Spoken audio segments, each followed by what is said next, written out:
কোচবিহারে হলদিবাড়িতে ফের এসআইআর আতঙ্কে মৃত্যুর অভিযোগ। জানা গেছে মৃত ব্যক্তির নাম মলিন রায়, বয়স 57 বছর। তিনি পেশায় দিনমজুর। বাড়ি কোচবিহার জেলার হলদিবাড়ি গ্রাম পঞ্চায়েতের সর্দারপাড়া এলাকায়। স্থানীয় সূত্রে জানা যায় 2025 সালে খসড়া ভোটার তালিকায় তার নাম থাকলেও 2002 সালের তালিকায় তার নাম ছিল না। আর এই নিয়ে শুনানির নোটিশ পাওয়ার পর থেকেই মানসিক চাপে ভুগছিলেন মলিন রায়, এমনই অভিযোগ পরিবারের। মৃতের স্ত্রী জানান, হিয়ারিং এর ডাক পাওয়ার পর থেকেই তার স্বামী সারাক্ষণ আতঙ্কে থাকতেন, এবার কি হবে এই কথাই বারবার বলতেন তিনি। সোমবার গভীর রাতে হঠাৎ অসুস্থ হয়ে পড়েন মলিন রায়। দ্রুত তাকে হলদিবাড়ি হাসপাতালে নিয়ে যাওয়া হয়।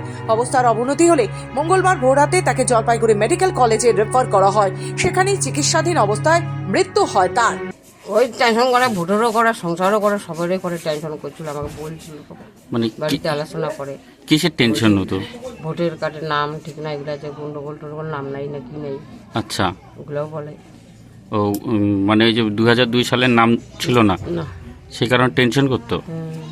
আচ্ছা, যেটা ছিলাম যে হেয়ারিং, ভোটার হেয়ারিং এ বিডিও অফিসেও ডেকেছিলেন ওনাকে, গেছিল নাকি? গেছিল, এখন তো জিজ্ঞাসা করি নাই কি হলো না হলো, জিজ্ঞাসা দিন করি নেই। আচ্ছা, আমার শরীর ভালো ছিল নেই। মর্মান্তিক ঘটনার খবর পেয়ে মৃতের বাড়িতে ছুটে যান মেখলিগঞ্জের তৃণমূল বিধায়ক পরেশ চন্দ্র রায়। তিনি অভিযোগ করেন, এসআইআর সংক্রান্ত টেনশন থেকে হৃদরোগে আক্রান্ত হয়ে মৃত্যু হয়েছে ওই দিনমজুরের। বিধায়কের দাবি, 2002 সালের তালিকায় নাম না থাকলেও 2025 সালে নাম থাকা সত্ত্বেও তাকে হিয়ারিং এ ডাকা হয়েছিল, অথচ তার কাছে পরিচয়পত্র বলতে আধার কার্ড ও কাস্ট সার্টিফিকেট ছাড়া আর কিছুই ছিল না। এই অনিশ্চয়তাই তাকে মানসিকভাবে ভেঙে দেয় বলে দাবি তৃণমূলের। ঘটনাটা অত্যন্ত মর্মান্তিক। যে মলিন রায়ের বয়স ছিল 56 বছর মতন। কয়েকদিন থেকে পরিবারের লোকের সাথে কথা বলে যেটা বুঝলাম, তার বাড়ির একটা শিফটিংয়ের ব্যাপার ছিল। আর এসআইআরের নোটিশ পাওয়ার পরে সে অফিসে যায়।